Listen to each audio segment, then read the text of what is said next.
जय श्री कृष्णा। आप सभी का स्वागत है कृष्णा डिवोशन चैनल पर। भगवान श्री कृष्ण की भक्ति का उपदेश का संदेश जन जन तक पहुंचाना, यही हमारा एकमात्र लक्ष्य है। भगवान श्री कृष्ण की कथा में जिसका मन लग जाए तो समझो उसका संसार के इस आवागमन के चक्कर से बेड़ा पार हो जाए। तो आइए भगवान श्री कृष्ण में ही मन लगाते हुए अपना ध्यान हम आज की कथा की तरफ लगाते हैं। आज की कथा श्री कृष्ण चरित अमृतम भाग 306 और आज हम भगवान के सबसे प्रिय सखा सुदामा की कथा श्रवण करेंगे। सुदामा जी का घर एक टूटी फूटी झोंपड़ी।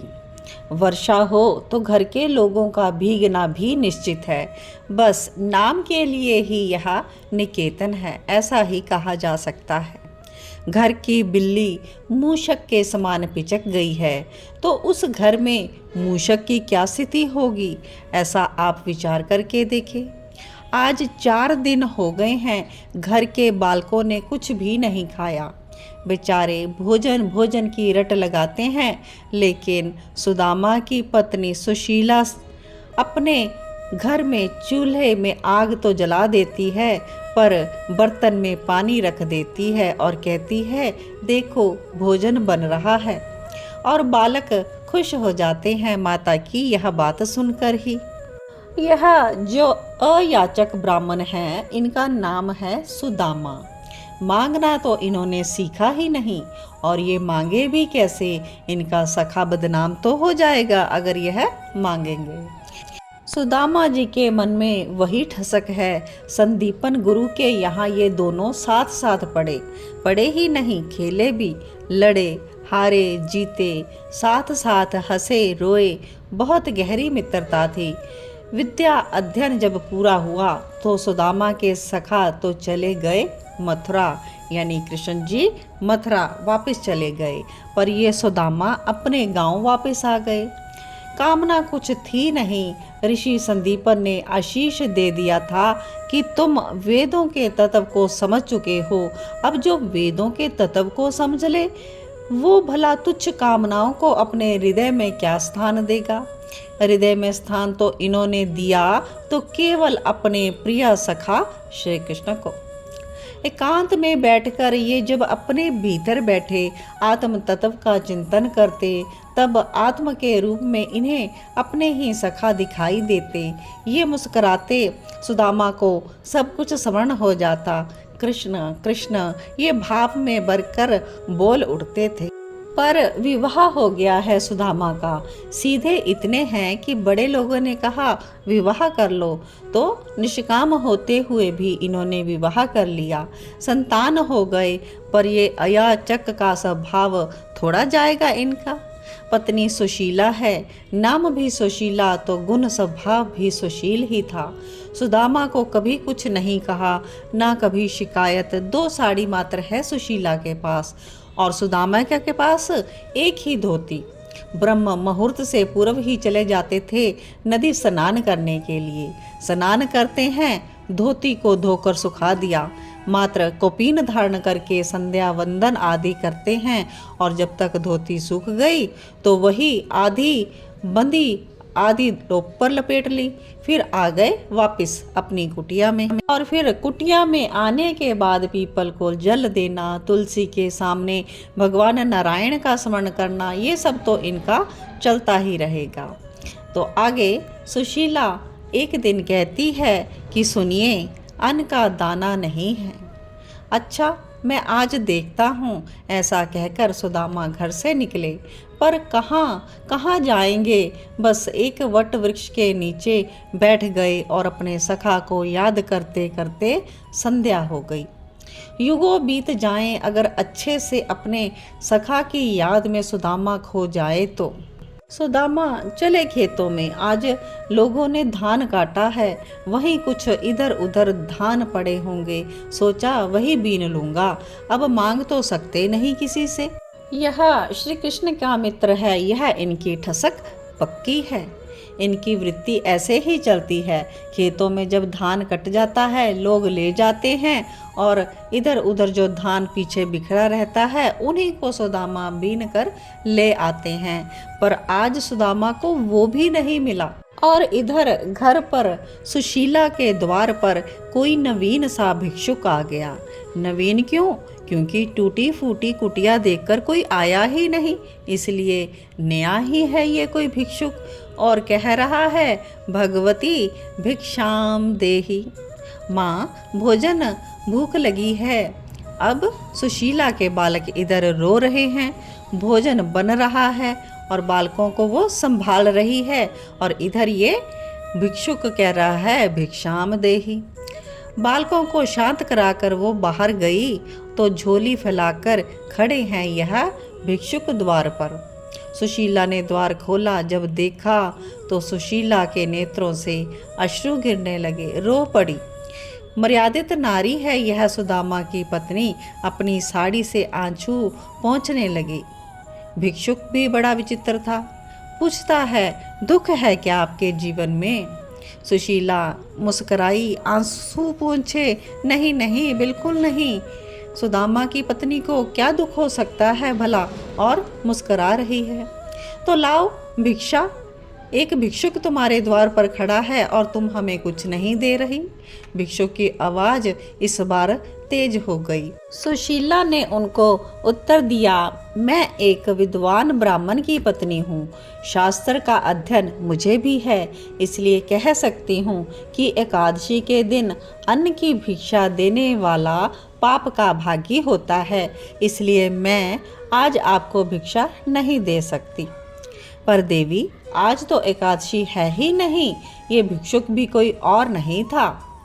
तभी सुदामा की कुटिया का द्वार खुल गया। भीतर का सारा दृश्य उस भिक्षुक ने देख लिया।